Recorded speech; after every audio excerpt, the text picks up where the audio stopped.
분명 오늘 양지수 모두 1% 이상 올랐는데 마음 한켠이 괜히 무겁습니다. 상승분을 반납하며 시세의 연속성을 띠지 못했다라는 게 우리 마음의 불안을 조금 짚히고 있는 것 같은데요. 이럴수록 수익금을 확실히 챙겨가는 전략이 필요한 것 같아요. 오늘 이분과 그에 대한 이야기 좀 더 깊게 나눠보도록 하겠습니다. 자, 박재호 어드바이저 자리하셨습니다. 어서 오세요. 네, 반갑습니다. 네, 안녕하십니까. 먼저 시장 얘기 좀 나눠볼게요. 네. 미국 국채금리 진정된다라는 이슈에 강하게 환호하며 시작을 했는데 오늘은 뭐 중국장 영향 받는 것 같아요. 네. 상승분을 좀 반납을 한 상황으로 마감이 됐습니다. 지금 3월의 시작입니다. 3월장 전반의 전략 어떻게 챙겨가야 될지요? 자, 일단 지난주 많은 분들이 너무나 힘들어하셨으리라 생각을 네. 합니다. 그러다 보니까 간밤, 진짜 연휴라고는 하지만은 계속적으로 미 증시를 확인하시면서 또 그에 따른 어떤 섹터, 또 그와 관련된 어떤 거치적인 뉴스까지도 상당히 많은 분들이 정말 시시각각 계속적인 어떤 체크를 하시면서 오늘 시장에 대한 준비를 하셨을 텐데 사실 어제까지만 하더라도 오늘 시장에 대해서는 정말 많은 분들이 정말 환호성을 내지를 정도로 매우 강한 어떤 모습을 기대했습니다. 실제로도 강하긴 하였습니다. 다만 아쉬운 점은 코스피 지수를 기준으로 놓고 본다면 시가를 갭으로 띄워준 이후에 실질적인 어떤 하락세를 계속적으로 좀 보여주고 있는데 최종적으로 종합 주가 지수는 3,050포인트 가격대를 지켜주는 것이 그나마 그래도 좀 더 나은 어떤 결과를 기대해 볼 수 있지 않을까라고 생각을 하였습니다. 네. 다만 최종적으로 이제 3,040포인트대를 이제 지켜주면서 종가 상승에 마무리를 지어줬는데 현재로서는 여러분에게 이런 말씀드리면 송구하지만 이제 박스권 하단부를 최종적으로 이탈한 상황이기 때문에 네. 지금 많은 그러니까 투자자분들께서 사실상 투심 자체가 매도를 해야 될 것인가, 여기가 어찌 보면 정말 많은 커뮤니티에서도 동일하게 이야기 나오는 것이 이제 대세 하락의 시작이 아닌가, 하락장의 시작이 아닌가라고 나오지만 네. 저는 조금 달리 봅니다. 지금 시장에 대해서 많은 분들이 우려하는 부분들도 충분히 있으시겠지만은 달리 생각한다면 시장의 주요 어떤 악재라고 불릴 수 있는 변수가 없습니다. 앵커님이 보시기에는 그 악재라고 불릴 수 있는 변수가 무엇이 있을까요? 지금으로서는 가장 많이 거론되는 게 뭐 중국의 긴축 네. 혹은 미국의 국채금리 상승 이슈가 되겠죠. 네, 일단 국채금리 같은 경우에는 지난 상승분이 상당히 컸습니다. 지난 정말 10여 년간의 어떤 하락세, 횡보세를 넘어서는 정말 말 그대로 네. 랠리를 달려온 상황에서 그런 부분들에서 많은 분들이 상당히 부담감을 느꼈고 실질적으로 주식시장에 영향을 미칠 것인가라는 것이 약간 2주 전부터 대두되어 왔습니다. 실질적으로는 채권 수익률이 훨씬 더 좋다 보니까는 특히 우리나라 같은 경우는 신흥국이고 또 성장주가 상당 부분 밀집되어 있는 증시이다 보니 상당 부분의 자금이 해외로 유출되거나 채권 시장으로 빠져나갈 것이다.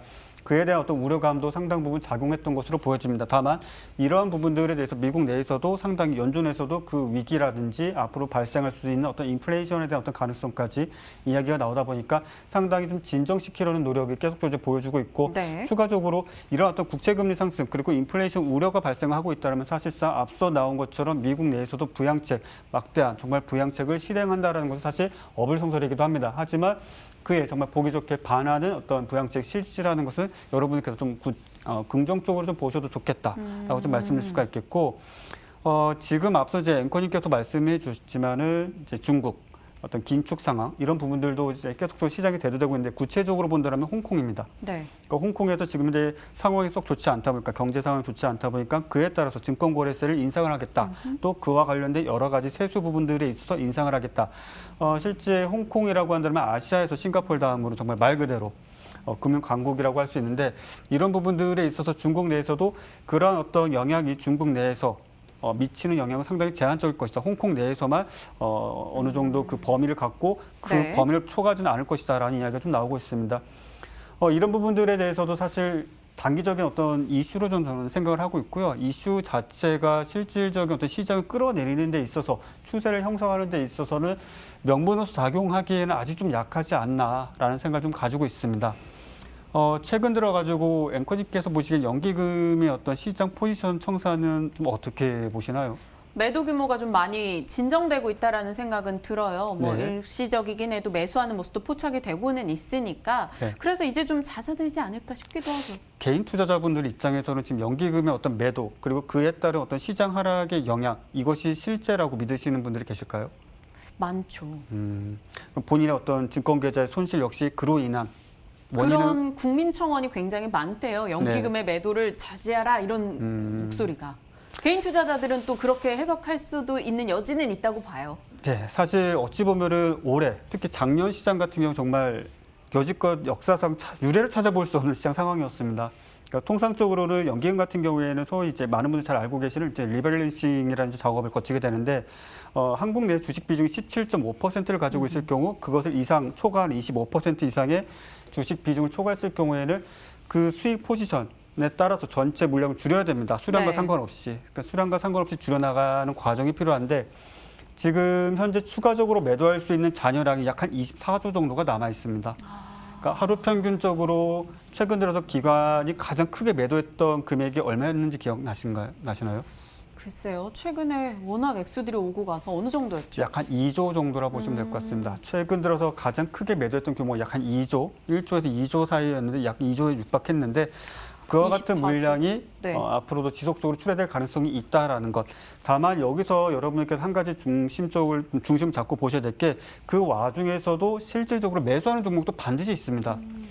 여러분들이 시장의 어떤 수급 체크를 매일같이 하신다면 연기금이 그래도 꾸준하게 지속적으로 매수해주는 종목군들도 있고 특히나 그러한 종목은 시장 박스권 내에서 어떤 등락 움직임을 보이더라도 횡보를 한다든지 오히려 양봉 마감, 즉 상승 마감을 해주는 종목군들도 반드시 존재하고 있다라고 일단 말씀드리도록 하겠고 제가 이 자리에서 종목명을 언급하게 되면 또 그것이 또 어느 분의 매수 동기부여가 될 수 있기 네. 때문에 좀 자제하도록 하겠고 앵커님께서는 이제 공매도에 대해서는 어떤 관점을 좀 가지고 계신가요? 저는 이 부분에 대해서 말을 좀 아껴볼게요. 얘기해 주세요. 자, 일단 그래요. 말씀을 아껴주신다고 하시니까 제가 총대를 매겠습니다. 공매도는 지금 해서는 안 됩니다. 예, 일단은 결정적으로 제가 말씀드리면 공매도를 지금 했을 시에는 사실상 시장의 투매를 일으킬 수 있을 것이고 앞서 공매도가 없었음에도 불구하고 소위 공매도가 시장에서 정말 작용하는 그 어떤 긍정적인 원리를 생각한다면 시장 평균 가격을 주가가 찾을 수 있게 해주거나 또는 어떤 펀더멘탈상의 문제가 있거나 시장의 어떤 악재로서 작용할 수 있는 부분들을 미리 어떤 긍정적인 의미가 되었든 부정적인 의미가 되었든 쇼 포지션, 즉 매도 포지션을 잡아서 그에 따른 수익을 내겠다라는 건데 지금 현재 구간에서 최근에 시장 상황을 좀 보시게 된다면 공매도가 없어도 주가는 자연스레 시장 평균 가격을 찾아가고 있습니다. 그런 관점에서 놓고 보았을 때 실질적으로 뭐 여러 가지 제도적인 부분들을 이제 보완하고 미비된 상황들을 개선하겠다라고 하지만 지금은 조금은 아쉬운 부분이고 실제 이런 어떤 가능성까지 열어둬야 된다는 구간 그리고 마지막으로 짧게 말씀드린다면 순환매 장세입니다. 특히 오늘장 포함해서 내일장 그리고 이번 주 같은 경우는 중소형 개별주들, 동전주 포함해서 급등락 흐름이 상당히 빈번하게 많이 나올 수 있는 구간들이니만큼 데이 트레이딩 또는 짧은 매매 또는 오전 1시간, 오후 1시간 각각 중요 시간대를 나눠서 집중적인 매매에 한번 참여를 해보시길 바라겠고 그 중간 시간은 되도록 관망하여 주시길 바라겠습니다. 시장에 대한 궁금증을 많이들 갖고 계시기 때문에 오늘 시장뷰에 좀 시간을 많이 할애해 주신 것 같아요. 요약한다면 시장을 크게 칠 만한 악재라고 해석되는 건 지금 없다. 하지만 분명히 시장 올릴 만한 큰 호재도 없는 상황이기 때문에 연기금 수급이 유입되고 있는 종목으로 조금 빠른 대응이 가능하다면 집중해보자 이렇게 정리를 하도록 하겠습니다. 자, 이제 종목에 대한 이야기 가보죠. 저희가 익절의 기술이 저희 코너명입니다. 그러니까 지금 시장에서 익절이 필요한 종목들 어떤 것들이 있는지 빠르게 한번 짚어볼까요? 자, 일단 셀리버리라는 종목을 좀 여러분들께 좀 말씀을 네. 좀 가져와 봤는데 오늘 장중에 급등하는 어떤 패턴을 좀 보여줬습니다. 그러다 보니 많은 분들께서 동종목이 혹여 상한가를 도달했었고 또 상한가 이후에 추가적인 어떤 시세를 보여주지 않을까 이런 어떤 관점에서 많은 분들이 집중하셨는데 사실상 돈의 힘에 의해서 말 그대로 대량의 거래 대금이 터지면서 그에 따른 어떤 기술적 반등 수준에서 이해하시는 것이 좋겠고 이 자체를 포지션을 끌고 나아가는 전략은 되도록이면 좀 자제하셨으면 좋겠다라고 좀 말씀드릴 수가 있겠습니다. 네, 셀리버리요. 네. 일단 익절 의견을 주셨고요. 또 다음 종목은 많이들 궁금해하시는 종목이에요. 현대공업. 오늘 굉장히 뜨거웠어요. 네. 그런데 또 상한가 풀리는 움직임이 나타나면서 고민은 깊어질 것 같은. 자, 현대공업 같은 경우에는 일단 오늘 아이오닉5의 어떤 완판 기사가 계속적으로 나오고 있습니다. 더 나아가서 그에 따른 실질적인 어떤 제조 공정성의 문제도 역시 마찬가지로 나오고 있습니다. 노사 간의 어떤 갈등 문제까지도 그 어떤 제조에 있어서 생산에 있어서 차질이 빚어지고 있다는 이야기가 나오고 있는데 현대공업 같은 경우는 그런 이슈의 오늘장 아이오닉5 관련 종목 중에서 가장 강한 시세를 보여줬습니다. 다만 아쉬운 점은 상한가 도달 이후에 상장량이 250만 주부터 최종적으로 30만 주대까지 지속적인 주가 하락세를 보여주면서 사실상 매우 어려운 구간으로 지금 진입을 하였다라고 좀 말씀드리도록 하겠고요.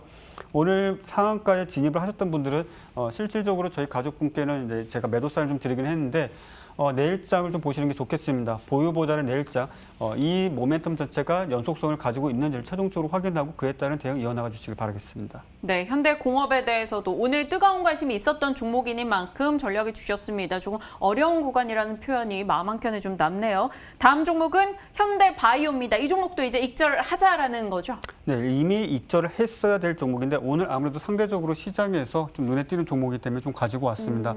실질적으로 많은 투자자분들이 고가권 내에 많이들 매수하십니다. 그래서 66,000원대, 65,000원대 그 가격권 내에서 혹여라도 추가적인 어떤 급등을 하지 않을까라는 기대감을 가지시고 많은 분들이 매수에 좀 나서시는 경향이 있는데 동종목 같은 경우에는 코로나19 경부용 치료제에 대한 어떤 기대감 그리고 그에 따른 임상 결과가 나오면서 상당히 가파른 상승세를 좀 보여주고 있는 구간입니다. 동종목 역시 마찬가지입니다. 단기 급등주의입니다. 그리고 재료 소멸 단계로 접어들었던 만큼 되도록이면 수익을 챙기시고 혹여라도 고가권 내 추격 매수를 통해서 포지션을 좀 쥐고 계신 분들이라면 최종적으로 이날 차트상의 날짜를 좀 표시해 본다라면은 2월 25일자 종가를 최종적으로 이탈하는 시점 그것이 내일 발생하게 된다면 역시나 마찬가지로 손절매를 단행하시길 바라겠습니다. 2월 25일 종가를 이탈하게 된다면 손절매 단행해보자. 현대바이오에 대한 구체적인 가격 라인까지 잡아주시며 전략 챙겨봤습니다. 자, 이번엔 AS 시간 가져볼게요. 사실 그동안 이 박재호 어드바이저께서 저희 많은 이들의 신뢰를 받고 있는 건 말씀 주시고 이후에 급등하는 종목들이 많았었기 때문입니다. 그리고 그 이유에 대한 AS도 좀 탄탄히 받아왔고요. SFA 반도체가 저는 가장 기억에 남는 종목이죠. 가장 짧은 시간 안에 큰 수익을 내줬었기도 한데 이 종목은 지금 혹시라도 아직 들고 계신 분들, 보유자분들은 어떤 전략이 필요하죠? 실제 매매가 이루어지고 있는 종목이기도 합니다. 네. 그리고 차트상에 좀 표시되어 있는 이날 2월 23일자 기준으로 했을 때 오늘까지도 계속적인 소위 말하는 고가에 팔고 밑에서 추가적인 매수를 하고 계속적인 어떤 그러한 사이클을 돌리면서 매매를 이어왔던 종목입니다. 다만 아쉬운 점은 시장의 어떤 박스권 내에 하락세를 보여주면서 단지 보유를 통해서 수익을 낸다라기보다는 되도록이면 그 구간 내에서 사고 팔고의 어떤 과정을 계속적으로 병행하셔야 된다라는 것, 이 점을 다시 한번 말씀드리도록 하겠고 좀 공교롭게도 시장의 어떤 하락세 또는 약세장의 움직임이 발생하지 않았다면 보유를 통해서도 좋은 결과를 낼 수 있는 종목임에는 분명합니다. 최근 5일간의 어떤 시세를 보게 된다면 당일 최소 5%에서 많게는 7, 8% 이상의 수익 구간을 충분히 줬던 종목입니다. 다만 아쉬운 부분은 시장입니다. 앞으로도 이 종목 아직 추세가 꺾이지 않았기 때문에 지속적으로 관찰할 필요가 있겠고 되도록이면 데이 트레이딩 또는 오전, 오후 짧은 시간 내에 짧은 어떤 수익이라도 취하시는 쪽에 어떤 대응 이어나가 주시길 바라겠습니다. 알겠습니다. SFA 반도체에 대한 추가 AS였고요. 이 종목도 AS가 필요합니다. DPC예요. 2월 23일경 저희 방송에서 언급을 주셨었던 종목인데 그날 이후로 사실 시장 영향은 받아서 좀 힘들게 진행이 되고 있는데요. 어떻게 바라봐야 되죠? DPC 보유자분들은 걱정이 좀 클 것 같아요. 자, 일단 DPC 같은 경우에는 2월 24일이죠. 네. 그러니까 수요일자 기준으로 했을 때 매수하신 분들 그리고 동 종목에 대한 어떤 긍정적인 관점을 가지고 계신 분들은 다수 계신 걸로 알고 있습니다. 이제 동 종목 같은 경우에 그날 사실상 고가권 내에서 양봉 가격 내에서 추가적 슈팅이 없고 마침 시장 역시 마찬가지로 박스권 내 하락세를 보여주고 있기 때문에 익절을 하였다. 이렇게 좀 말씀을 정리해서 좀 말씀드리도록 하겠고 마지막 한 가지만 더 말씀드리겠습니다. 네. 내가 어떤 종목을 거래하든지 간에 손절성과 상관없이 시장의 어떤 디커플링을 보이거나 또는 커플링을 보였을 때 그에 따른 비중 조절 또는 최종적인 청산까지도 늘 염두에 두시면서 각 종목별 대응을 이어나가시길 바라겠고 당분간은 그러한 전략이 매우 중요한 시장이 될 것이라는 점 다시 한번 강조해드리도록 하겠습니다. 알겠습니다. DPC까지 AS 받아봤습니다. 저희가 그런데 질문을 거의 다 드렸는데도 시간이 3분 정도 여유가 있습니다. 이 시간은 또 앵커 재량 아니겠습니까? 지금 시장에서 오늘장 가장 중요했던 종목군 중에 하나가 바로 전기차였어요. CNBC에서는 전기차 종목 사두면 50% 오래 간다 이런 보도까지 내놓기도 했고요. 네. 그래서 아이오닉 5 혹은 기아차의 다음 제품에 대한 관심도가 올라가 있는 상황인데요. 전기차 관련해서 추천 개념은 아닌데 이들 종목군 좀 봐야 한다라고 생각하시는 게 있을지.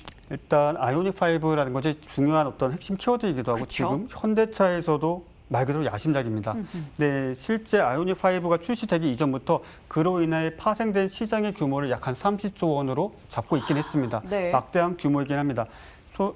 그리고 한 가지 더 말씀드린다면 기존의 테슬라 뭐 그와 관련된 전기차 업체가 사실 다양한 전기차를 출시하면서 그에 따라서 시장에 많은 기대감을 받았는데 실상 뚜껑을 열어보니까 기존의 내연기관 완성차들이 출시하는 전기차들을 보니까는 기존의 테슬라가 출시해왔던 차량과는 달리 너무나 월등한 성능과 월등한 품질을 나타내고 있습니다. 지금 현재 제가 아이오닉을 말씀드린 것은 지금 시작입니다. 아이오닉 5 이후에 지속적으로 출시될 차량, 제네시스 라인에도 적용될 eGMP 플랫폼, 이와 관련된 섹터와 테마는 당분간 별도의 관심 종목을 모아두실 필요가 있겠고 네. 그에 따라서 여러분들이 어떤 중장기적 관점에서 투자를 한다라고는 말씀 못 드리겠습니다. 왜? 실질적으로 시장에서 중소형주들이 상당히 급변하는 어떤 모습을 보여주고 있습니다. 오늘도요. 예, 오늘도 마찬가지로 장중에 급등을 하거나 급락을 하거나 사실 좀 어려운 영역일 수는 있겠습니다. 단지 주식을 보유를 해서 수익을 내시려고 하시는 분들이 워낙 많으십니다. 저는 이 자리에서 여러분들께 그러실 필요는 없다. 철저히 어떤 기회를 주면 익절을 하셔야 되고 필요하다면 데이 트레이딩과 스캘핑 매매까지도 겸하셔야 된다라고 말씀을 드리는데 당분간 돈이 몰리는 섹터는 앞서 말씀드린 대로 eGMP 또는 아이오닉 5와 관련된 종목군들로 압축될 가능성이 매우 높습니다. 네. 그 범위 내에서 정말 매일같이 내가 내일 어떤 종목을 거래할까를 고민하시는 분들께서는 차라리 그 테마 내에서 강한 시세를 보여주는 종목군을 위주로 집중해 보시는 것도 좋겠습니다. 그러니까 특정 종목군에 대해서 언급은 일단은 지금 자제해 주신 것 같아요. 만약 시간적 여유가 더 있었다면 제가 또 박재호 어드바이저를 더 괴롭혔겠습니다마는 분명 우리의 자동차 반도체 관련한 종목도 꾸준하게 체크해주고 계신 만큼 다음번 기회를 노려보도록 하겠습니다. 지금은 짧게 최대한 수익을 챙기는 과정으로 해보자 이야기하셨네요. 박재호 전문가, 박재호 어드바이저와 함께했고요. 저희는 내일 이 시각 다시 인사드리겠습니다. 시청해주신 여러분 고맙습니다.